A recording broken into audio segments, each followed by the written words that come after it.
네, 오늘은 실패한 복이라는 제목으로 하나님의 말씀 함께 나누도록 하겠습니다. 최근에 제가 앓고 있는 병이 있습니다. 바로 고산병인데요. 이게 뭐냐 좀 아시는 분들 있으실 텐데요. 저는 하나 이글스를 모태신앙으로 섬기고 있습니다. 저는 충청도 사람인데요. 이 지역은요, 다른 팀을 섬긴다? 우상숭배입니다. 네, 있을 수 없는 얘기죠. 그런 제가 고산병에 걸렸다. 하나 이글스가 지금 2위를 하고 있습니다. 네. 제가 이 설교를 월요일에 했었는데요. 그때 1위였거든요. 근데 역시 부두술을 하면 안 돼요. 예, 바로 3연패하고 2위로 내려오더라고요. 어쨌든 뭐 이런 상황이 저에게는 익숙하지 않은데요. 여러분들 웃으신 분들은 좀 이 배경을 좀 아실 것입니다.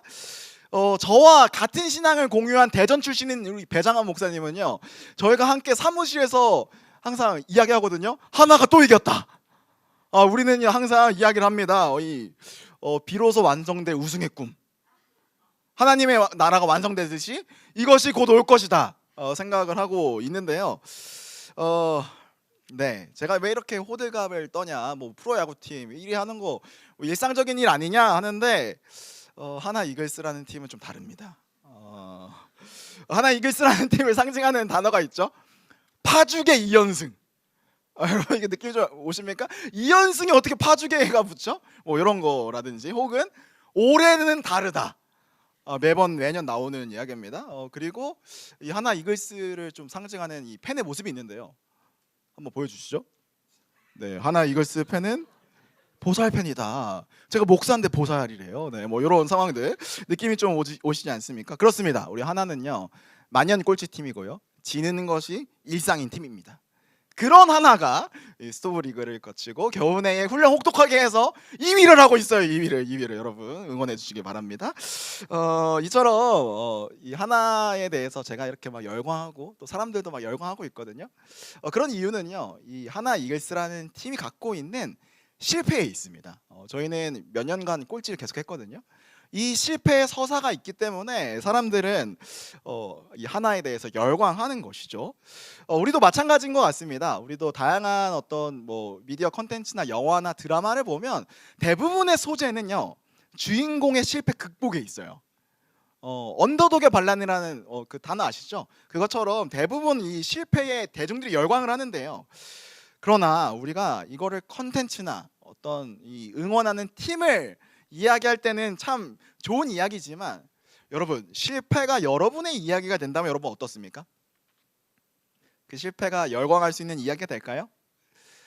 최근 제가 다양한 청년들의 실패를 좀 듣고 있습니다. 어떤 실패가 있을까? 뭐 관계에 깨어짐이 있는 것 같아요. 관계가 깨어지는 사람들 참 많고요. 또 어떤 분들 취업에 실패했습니다. 몇 년째 또 계속 취업을 준비하지만 잘 되지 않는 것들. 또 그뿐만일까요? 경제적인 빈곤도 있는 것 같아요. 실제적으로 내가 오늘 하루 밥 벌어먹고 사는 거, 이번 한 달 버틸 수 있을까? 뭐 이런 위기 가운데 있는 것이죠. 그뿐만이 아닙니다. 뭐 가정에서의 불화도 있고요, 직장에서 뭐 피로감이 있고, 또 지금 우리가 행축을 또 진행하고 있는데 전도의 거절도 있는 것 같습니다. 이처럼 우리의 삶은요, 다양한 실패가 일상처럼 찾아와 오는, 또 실패로 가득 둘러싼 우리의 삶인 것 같아요. 그래서 우리에게 이 실패의 서사는요, 실존의 위기일 뿐만이 아니라 생계를 위협받는 일이고 삶의 고통을 받는 일은 아닐까 생각을 해보는 것이죠. 그래서 그 실패 앞에서 우리의 반응은 어떻습니까? 당연히 실패가 찾아오면요, 절망이 있고요, 낙담이 있고요, 아픔이 있습니다. 여러분 그뿐만입니까? 이 실패가 끝나지 않고 긴 시간 지속된다면요, 아마도 패배의식에 사로잡힐 뿐만 아니라 어떤 우울감이 우리의 삶을 지배하는지도 모르겠습니다. 거기다 한 가지가 더해집니다. 이런 문제 앞에서 우리가 기도하고 하나님께 이 상황을 헤쳐달라고 역전의 하나님을 꿈꾸고 있지만, 놀랍게도 하나님께서 침묵하시는 것 같다는 것이죠. 하나님의 자녀로서 이 실패 앞에서 기도하면서 마음을 다잡으려고 하지만, 견뎌내라고 하고 있지만 바뀌지 않는 상황, 하나님의 침묵, 그 앞에서 우리는 눈물 지을 수밖에 없다라는 것입니다. 자, 이런 우리의 삶 가운데에요, 사실 이 성경이요, 상당한 위로거든요. 왜 위로일까요? 성경 안에 대부분의 이야기가 실패의 이야기이기 때문입니다. 성경은 우리가 모범으로 따라야 할 사람도 많지만 사실 곰곰이 살펴보면 실패한 이야기거든요. 오늘 우리가 좀 살펴보는 이 본문의 주인공인 아브라함도 마찬가지입니다. 여러분, 아브라함을 우리가 뭐라고 이야기하죠? 믿음의 뭐다? 조상. 우리 너무나도 잘 아는 이야기 아닙니까? 그런데요, 이 믿음의 조상이라고 여겨지는 이 아브라함도 사실 실패투성이었습니다. 실패가 일상과도 같은 사람이었던 것이죠. 그런데 오늘 말씀을 보니까 오히려 하나님은요, 이 실패로 가득 찬 아브라함의 인생을 다뤄가시면서 그의 믿음을 자라가게 하십니다. 사실 아브라함만 놓고 보면 믿음의 조상이라고 여길 수 없는 사람이에요.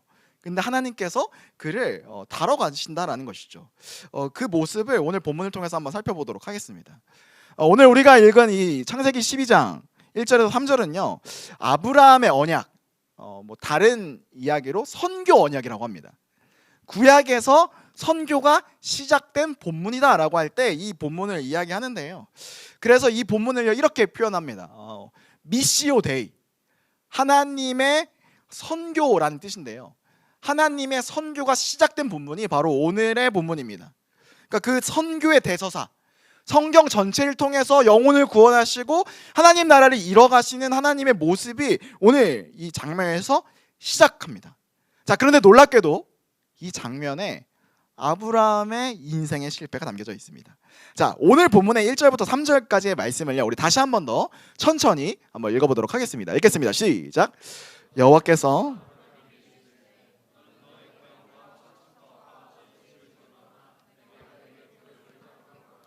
내가 너로 큰 민족을 이루고 내게 복을 주어 내 이름을 창대하게 하리니 너는 복이 될지라. 너를 축복하는 자에게는 내가 복을 내리고 너를 저주하는 자에게는 내가 저주하리니 땅의 모든 족속이 너로 말미암아 복을 얻을 것이라 하신지라. 자, 오늘 이 1절부터 3절을 보니까 좀 이 내용의 방점, 목적지가 좀 어디에 있는 것 같습니까? 땅의 모든 족속이 너로 말미암아 복을 얻을 것이다. 하나님께서 말씀하시죠. 아브라함, 너를 통해서 내가 너를 세울 것인데 너를 불러서 모든 족속이 복을 얻을 거야. 너를 통해서 하나님 나라가 이루어질 거야 라고 이야기하십니다. 자, 요게 결과라면요, 앞선 1절과 2절은요 이 결과를 위한 조건입니다. 1절하고 2절을 보시면요 몇 가지 명령이 있어요. 그리고 그 명령과 언약을 너가 행할 때 3절의 이 결과, 땅의 모든 족속이 너로 말미암아 복을 얻을 것이다 말씀하시는 것이죠. 자, 그런데 여기에는요 몇 가지 특이점이 있습니다. 우리 2절 말씀 한번 다시 한번 볼까요? 자, 2절 말씀 한번 다시 한번 더 읽어보겠습니다. 시작. 내가 너로 큰 민족을 이루고 내게 복을 주어 내 이름을 창대하게 하리니 너는 복이 될지라. 자, 하나님께서 아브라함에게 뭐라고 말씀하시죠? 복이 될 거다라고 이야기합니다. 자, 이 이야기를 뒤집으면 무슨 얘기입니까? 지금 아브라함에게 복이 있을까요, 없을까요? 있을까요, 없을까요? 복이 없습니다, 지금. 그러니까 이 3절을 보면 아브라함을 통해서 복을 얻을 것이다, 이 결과값이 오기 전까지 지금 아브라함은 복이 없는 상태인 것이죠. 우리에게 이 리을의 압박이 있습니다. 너는 뭐뭐가 될 거야, 혹은 너는 뭐뭐가 되어야만 해. 이런 어떤 성취에 대한 압박감을요 지금 하나님이 아브라함에게 주시는 것 같습니다. 너 복이 되어서 너를 통해서 열방이 복이 흘러가게 될 거야, 이 이야기를 하시는 것 같다라는 것이죠. 자, 그런데 중요한 것은요, 이러한 어떤 미래적인 이 약속 가운데에요 아브라함의 인생에 수많은 실패가 있었다라는 겁니다. 자, 오늘 본문을 통해서 이 아브라함의 실패 모먼트를 좀 살펴볼 텐데요, 첫 번째 실패를 한번 좀 살펴보도록 하겠습니다. 첫 번째 실패 한번 읽어보도록 하겠습니다. 시작. 목적지를 알려주지 않으시. 하나님께서 이 복에 대해서 약속을 하시면서요 아브라함에게 첫 번째 실패로 1절에 약속을 주십니다. 우리 한번 같이 읽어보도록 하겠습니다. 시작. 여호와께서 아브라함에게 이르시되.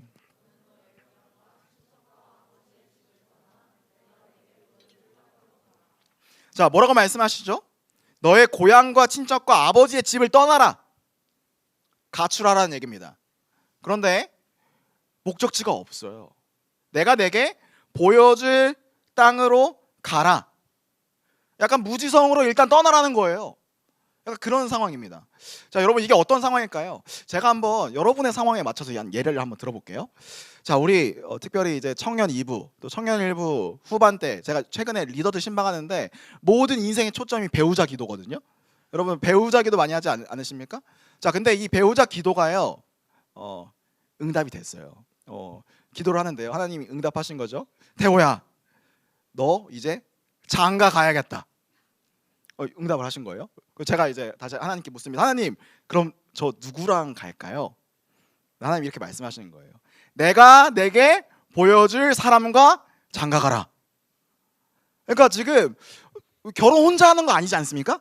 근데 이 배우자를요 명확하게 알려주시지 않고 있다는 거예요. 여러분 이런 상황이라면 여러분 어떨 것 같으세요? 우리가요 목적지가 분명하면요 때론 그게 우리의 상상력을 줄어들게 합니다. 온통 모든 신경이요 목적지에 매몰되어서 정말 중요한 것을 놓치기 마련인 것이죠. 자, 아까 이 배우자 기도의 상황으로 한번 얘기해 보자고요. 배우자 기도를 했는데요, 하나님께서요 배우자를 구체적으로 주셨어요. 여러분 어떨 것 같습니까? 지금 이가에 미소를 띠시는 분들은 이 기도의 응답이 급하신 것이죠. 자, 근데 자 문제는요 두 가지 경우의 수가 있습니다. 배우자 기도를 했고 배우자 보여주셨는데 이 사람이 마음에 들어. 여러분 어떨 것 같으십니까? 좋아요. 생각만 해도 행복한 일이죠. 자, 근데 문제는요 이렇게 배우자가 분명할 때요 또 그것이 또 마음에 들었을 때는요 여러분 모든 신경이 그 배우자에게 집중하지 않겠습니까? 내가 이런 외모의 남자를, 내가 이런 재력을 갖고 있는 사람을, 이런 그 사람 존재보다도요 그 사람의 상황과 조건만을 보게 되는 것이죠. 자, 반대의 경우도 있습니다. 배우자 기도를 했는데요 배우자를 분명하게 보여주셨어요. 근데 너무 마음에 안 들어. 아니 하나님, 내가 이 사람하고 결혼해야 된다고요? 아니 나 이렇게 못생긴 사람 이성적인 감정이 생기지 않습니다. 아니 너무 가난한데요 하나님? 이런 경우라면요 여러분 하나님께서 보여줄 땅으로 가라라는 것은요 결과에 매몰되어서 하나님을 배제하는 인생을 살지 말라라는 하나님의 초청인 것입니다. 여러분 하나님 어떤 분이십니까? 우리의 기대와 계획을 뛰어넘어 우리에게 가장 선하시는 것을 주시는 분이라고 저는 확신합니다. 그렇기 때문에 하나님께서 목적지를 분명하게 하시지 않았던 이 아브라함의 실패는요 하나님을 신뢰하는 도구가 된다라는 것이죠. 사랑하는 여러분, 우리가 목적지가 분명하지 않을 때, 또 우리에게 명확하게 무언가가 주어지지 않을 때, 성취가 분명하게 주어지지 않을 때 그것은 불안감으로 찾아옵니다.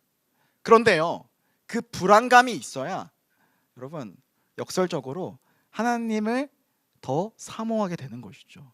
이 불안감은요 우리 인생의 이 공백과 같은 것은요 하나님을 붙드는 재료가 된다는 거 여러분 기억하셨으면 좋겠습니다. 자, 아브라함에게 있었던 첫 번째 실패가 이거였다면요 두 번째 실패가 있습니다. 두 번째 실패 한번 읽어볼까요? 읽겠습니다. 시작. 미완의 약속. 자, 이게 무슨 얘기일까?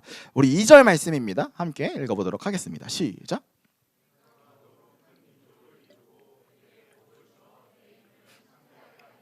너는 복이 될지라. 자, 하나님께서 이제 아브라함에게 복이 되는 것에 대해서 이야기하시면서요 한 가지를 약속하십니다. 내가 너로 인하여서 큰 민족을 이룰 것이다. 이게 얼마나 중요한 축복이냐면요 이 아브라함이 살고 있었던 기원전 2000년은요 부족 사회입니다. 그러니까 어떤 개념이냐, 특정 지역을 가면요 특정 성씨들만 모여 있어요. 김씨 부락, 여러분들 그 시골 가면 그런 게 있죠. 박씨 부락, 뭐 송씨 부락, 이런 것처럼 한 마을에 가면요 그 특정 부족, 특정 그 혈연 관계로 이루어진 부족들이 살아가고 있습니다.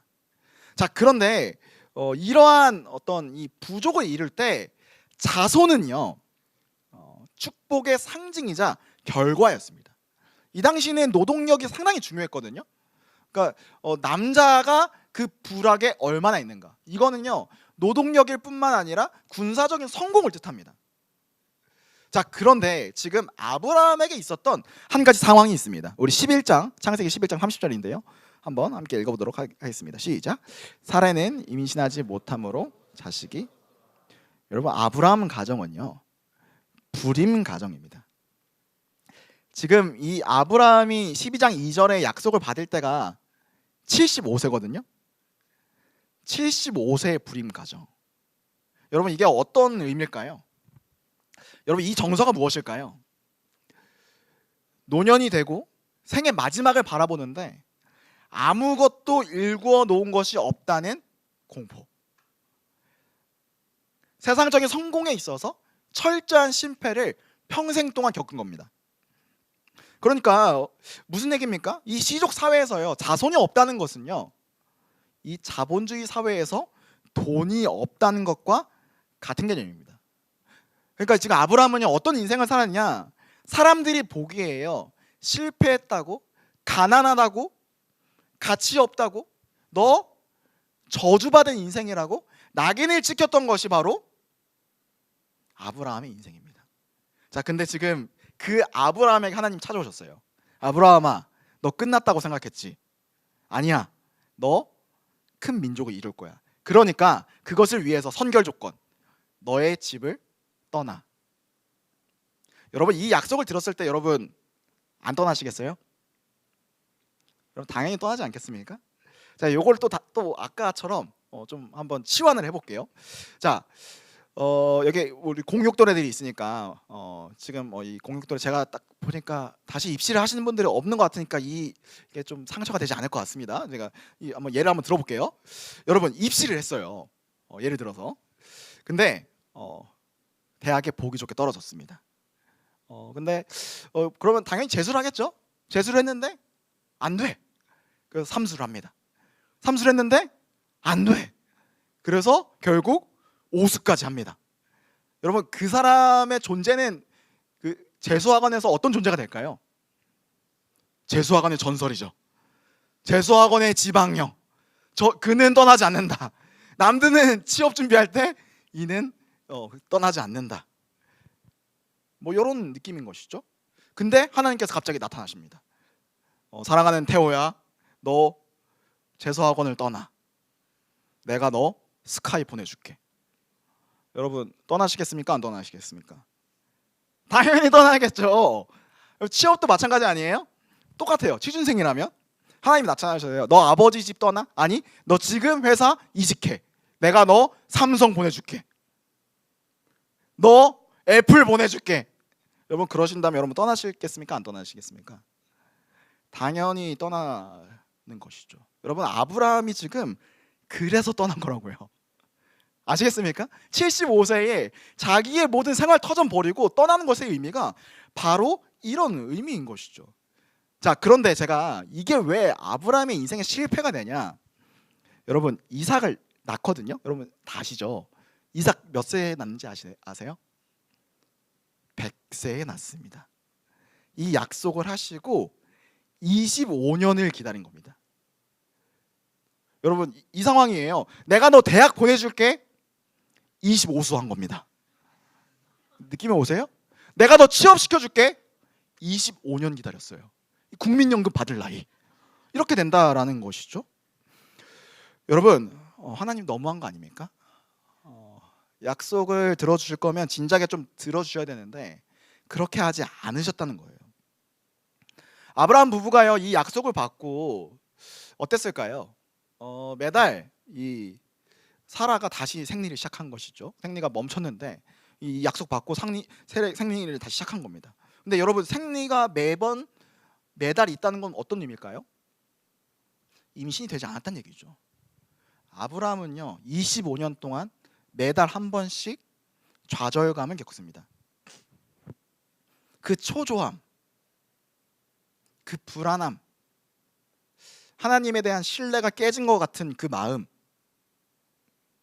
그래서 아브라함 부부가 했던 것은요 다른 방식을 택하게 됩니다. 그래서 15장 가면 이런 이야기가 있거든요. 우리 15장 1절 말씀 함께 읽어보도록 하겠습니다. 시작. 이후에 여호와의 말씀이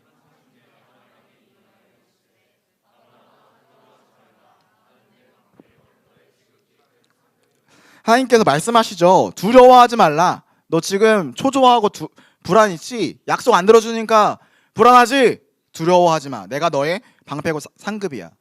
자, 그러자 아브라함이 이렇게 대답을 해요. 우리 2절부터 3절까지의 말씀 함께 읽어볼게요. 시작. 아브라함이 이르되 주 여호와여 무엇을 내게 주시려 하나이까? 나는 자식이 없사오니 나의 상속자는 이 다메섹 사람 엘리에셀이나이다. 아브라함이 또 이르되 주께서 내게 씨를 주지 아니하셨으니 내 집에서 길린 자가 내 상속자가 무슨 얘기입니까? 주님, 저에게 자식 없는데요?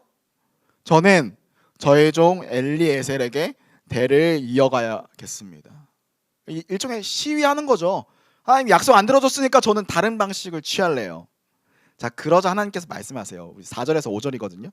함께 읽어볼게요. 시작. 여호와의 말씀이 그에게 임하여 이르시되 그 사람이 내 상속자가 아니라 내 몸에서 날짜가 내 상속자가 되리라 하시고 그를 이끌고 밖으로 나가 이르시되 하늘을 우러러 무뼈를 셀 수 있나 보라. 또 그에게 이르시되 내 자손이 이와 다시 약속을 확인시켜 주시는 거죠. 야, 아브라함아, 너 나 못 믿니? 내 진짜 들어준다니까 하시면서 다시 큰 자손을 주실 것을 약속하십니다. 자, 그런데 문제는요, 이번에도 바로 이루어지지 않습니다. 이 이야기가 있고 그로부터 10년이 지납니다. 16장에 가서 아브라함 부부가 10년 동안 기다려 보니까 이제 더 이상 안 되겠는 거예요. 그래서 한 가지 결정을 하죠. 16장 3절입니다. 한번 읽겠습니다. 시작. 아브라함의 아내 사레가 그 여종 애굽 사람 하갈을 데려다가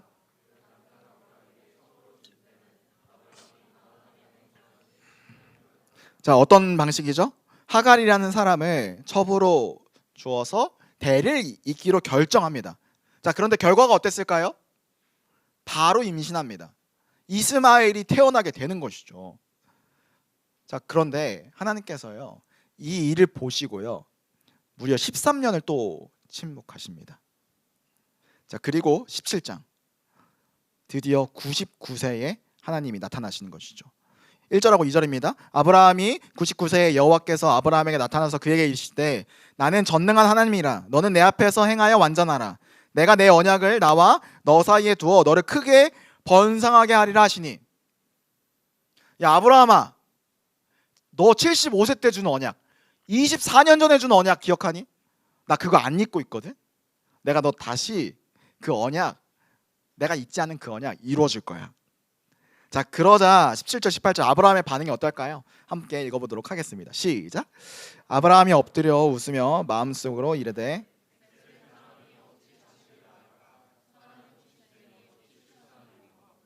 아브라함이 이에 하나님께 아뢰되 이스마엘이나 하나님 앞에. 여러분, 이거 반응 좀 기억하시지 않습니까?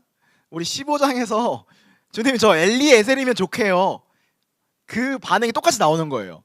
나는 이제 끝났어요. 저 100세거든요 이제. 제 아내 90세라고요. 저는 이스마엘이나 잘 살았으면 좋겠어요. 이렇게 이야기하는 것이죠. 자, 그러자 하나님께서 19절의 약속을 다시 주십니다. 함께 읽어보도록 하겠습니다. 시작. 하나님이 이르시되 아니라 내 아내 사라가 내게 아들을 낳으리니 너는 그 이름을 이삭이라 하라. 내가 그와 내 언약을 세우리니 그의 후손에게 영원한. 이 이야기를 하시고 딱 1년 뒤에 결국 이삭이 태어납니다. 여러분 어떠세요? 여러분, 하나님 좀 지독하지 않으십니까? 아니, 약속 주시고 또 그럴 거면 75세도 적은 나이는 아니거든요. 좀 들어주시지. 근데 100세까지 기다리게 하셨다고요. 근데요, 더 중요한 거는요, 이 이삭을 낳는 과정도 지독합니다. 자, 17장을 보면요, 읽진 않을게요. 설명드리겠습니다. 하나님께서요, 아브라함에게요, 이 약속하시고요, 하라고 하는 게 있어요. 뭐냐면 할례를 하라고 합니다. 포경수술 하라는 것이죠. 그러니까 남자의 성기의 포피를 베게 하세요. 여러분, 지금 아브라함은요 99세입니다. 99세의 노인은요 회복력이 그렇게 좋지 않습니다. 아마도 아브라함은 성불구자가 되었을 가능성이 높습니다. 여러분, 사라는 어땠을까요? 18장을 보니까 우리 11절 말씀이에요. 아브라함과 사라는 나이가 많아 늙었고 사라에게는 여성의 생리가 끊어졌는지라. 여러분, 생리가 끊어진 게 무슨 뜻입니까? 더 이상 임신할 능력도 육체적인 조건도 아무것도 없다라는 것이죠. 자, 그런데 이때 비로소 이삭이 태어나게 되는 것이죠. 자, 이 이야기까지 들어보시고요. 다시 12장으로 좀 넘어가 볼까요? 여러분, 12장 2절, 이것이 미완의 완성이다라고 여러분께 말씀을 드렸어요. 이게 아브라함 인생의 실패였다. 여러분, 지금 아브라함 큰 민족을 봤습니까? 끄덕이시는 분들 좀 이상한데요. 큰 민족 봤어요? 이삭 한 명 봤습니다. 여러분, 큰 민족 못 봤습니다. 이 약속은요, 아브라함에게서 이루어지지 않습니다. 아브라함은요, 그 쌍만 본 거예요. 거기에 아브라함이 진정 복이 됐습니까? 여러분, 인간적인 관점에서 아브라함이 받은 이 복은요, 실패한 복입니다. 하나님 분명히 약속하셨죠. 큰 민족을 이루게 하겠다. 지금으로 얘기하면 돈 많이 벌게 하겠다. 세상에서 성공한 것처럼 보이게 하겠다는 약속하셨어요. 근데 아브라함의 인생의 결과는요, 이삭 한 명, 언제 죽을지도 모르는 나이에 갓난아기가 태어난 것이죠. 아브라함의 인생은요, 실패한 복을 가지고 사는 인생이었고요, 그 25년 동안 불안과 초조와 두려움과 고뇌 가운데 살아갔던 것이 바로 아브라함의 인생이었습니다. 여러분, 이거 복이라고 하기에도 민망한 수준 아닙니까? 여러분, 그렇다면 아브라함 진짜 복이 되었을까요? 12장 3절의 약속대로 복이 되었을까요? 결국 아브라함이 복이 되는 장면이 있습니다.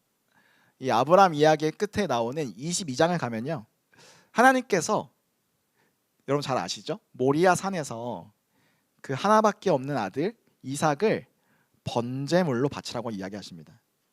여러분, 이거 말이 되는 장면입니까? 25년 기다린 아들이에요.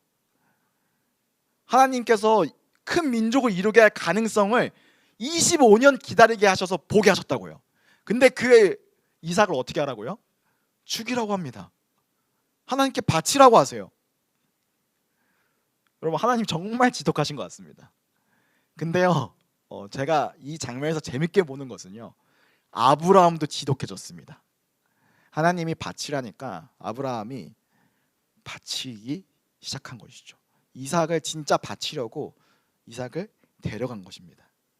자, 그런데 그 아들을 아브라함이 기어코 죽이려고 할 때 하나님께서 주시는 이야기가 있어요.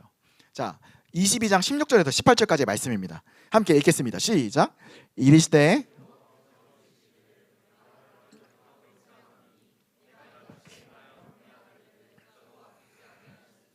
내가 내게 큰 복을 주고 내 씨가 크게 번성하여 하늘의 별과 같고 바닷가의 모래와 같게 하리니 내 씨가 그 대적의 성문을 차지하리라. 또 내 씨로 말미암아 천하 만민이 복을 받으리니 이는 내가 나의 말을 준행하였음이라 하셨다 하니라. 아브라함아, 내가 내 아들 독자 이삭을 아끼지 않았으니, 원문으로 보면요, 네가 복이 되었다라고 이야기하십니다. 이제야 비로소 복이 되었다라는 것이죠.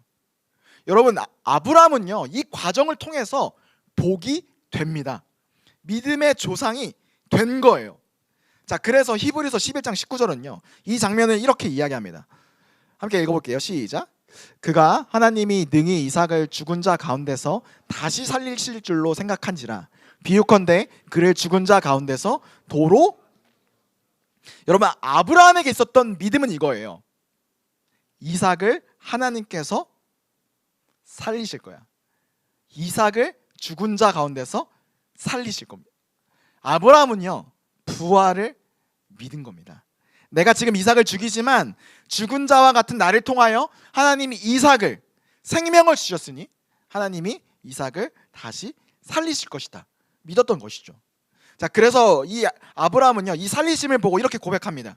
22장 14절입니다. 아브라함이 그 땅 이름을 여호와 이레라 하였으므로 오늘날까지 사람들이 이르기를 여호와의 산에서 준비되리라 하더라. 여러분, 이 고백은요, 아브라함이 진정 복이 되는 결정적인 고백이 됩니다. 자, 이 여호와의 산 모리아 산에서 하나님께서 뭘 하시죠? 하나님께서 준비하신 것이 무엇입니까? 여러분이 잘 알고 있습니다. 하나님께서는요, 이 모리아 산에서 이삭 대신 바칠 순양을 준비하세요. 이삭을 대신해서 바칠 순양을 번제물로 준비하는 것이죠. 여러분, 이게 상당히 중요합니다. 여러분, 번제가 뭔지 아십니까? 번제는요, 죄를 속량하는 제사입니다. 그 과정에서 이 동물을 가져와서 죽이거든요. 동물을 죽일 때 자기 자신의 죄를 이 동물에게 전가해요. 안수기도함으로. 그리고 나서 이 동물을 죽이는 것으로 번제를 바치면 죄가 해결됩니다. 자, 지금 이 상황은 어떤 상황이죠? 하나님께서는요, 아브라함의 죄를 대신하여 죽을 번제물을 하나님께서 순양으로 준비하신 겁니다. 이삭을 대신해서 죽을 순양, 아브라함의 죄를 지고 죽을 순양. 여러분, 이 순양의 정체가 무엇일까요? 자, 지금 이 상황에 아브라함과 이삭의 자리에 인류를 대입해 보십시오. 인류를 대신해서 죽을 순양, 인류의 죄를 지고 죽을 순양. 여러분, 이 순양은 누굴까요? 바로 예수 그리스도입니다. 여러분, 하나님이 진정 주기 원하셨던 것은 무엇일까요? 바로 예수님인 것이죠. 아브라함아, 네 아들 독생자 바치는 거 어렵지, 죽을 만큼 어렵지.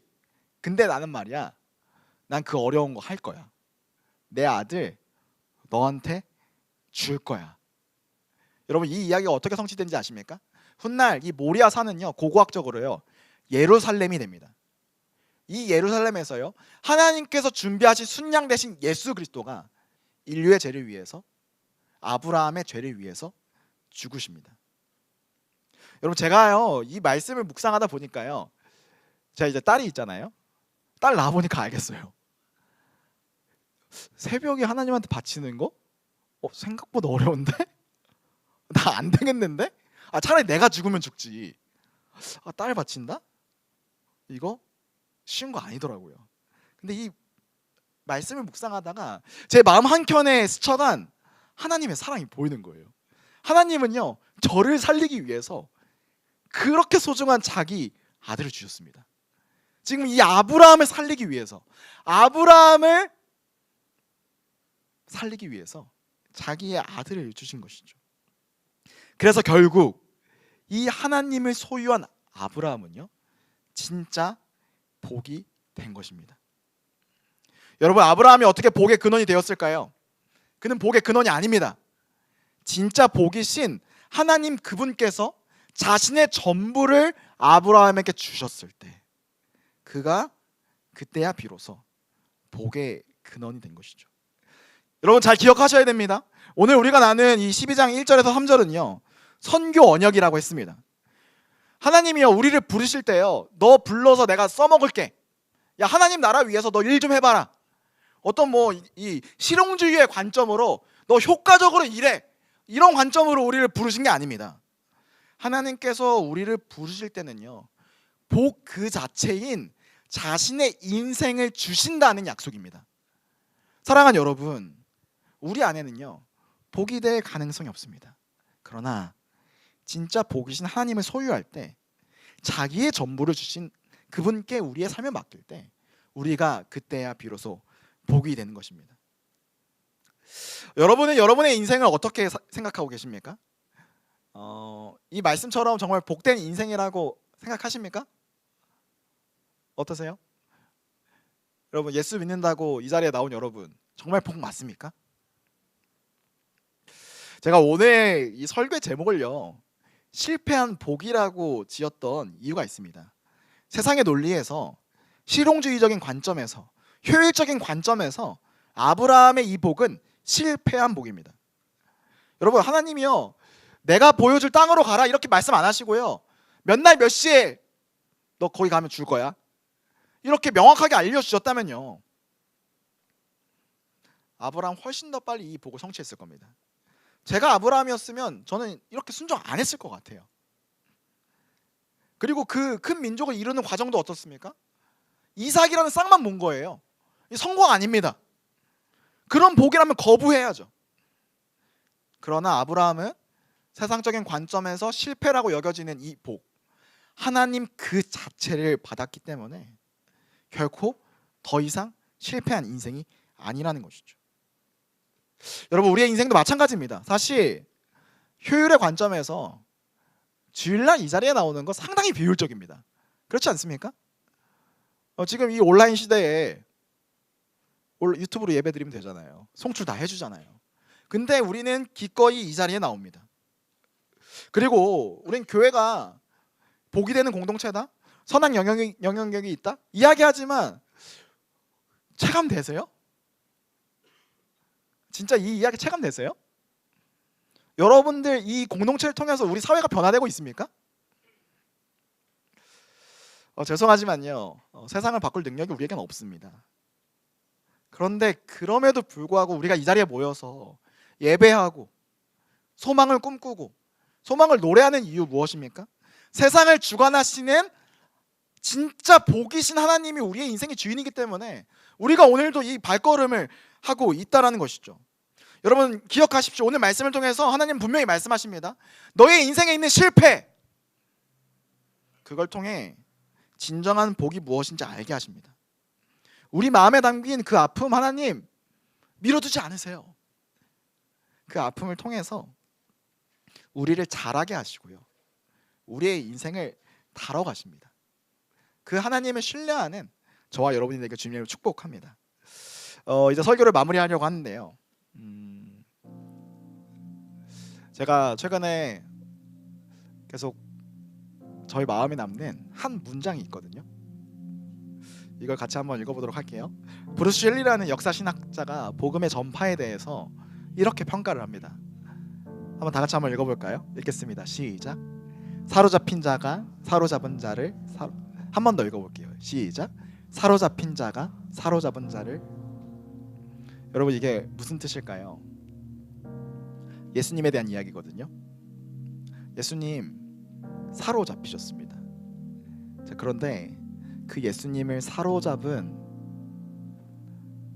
유대 민족, 예수님을 십자가에 못 박았던 로마, 결국 예수의 복음에 사로잡혔어요.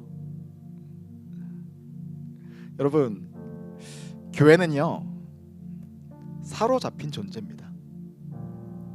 교회의 역사가 이야기해요. 교회는요 아픔과 또 세상의 상식에서 실패한 존재 같습니다. 자, 그런데 그 교회가 하는 일이 무엇입니까? 사로잡은 자들을 사로잡아 버립니다. 우리의 인생을 무너뜨리는 자들은요, 그들을 복음으로 사로잡는 일, 그게 바로 교회가 하는 일이죠. 세상의 관점으로 복음은 실패한 복입니다. 그런데 그 실패한 복이 세상을 바꾸고 있습니다.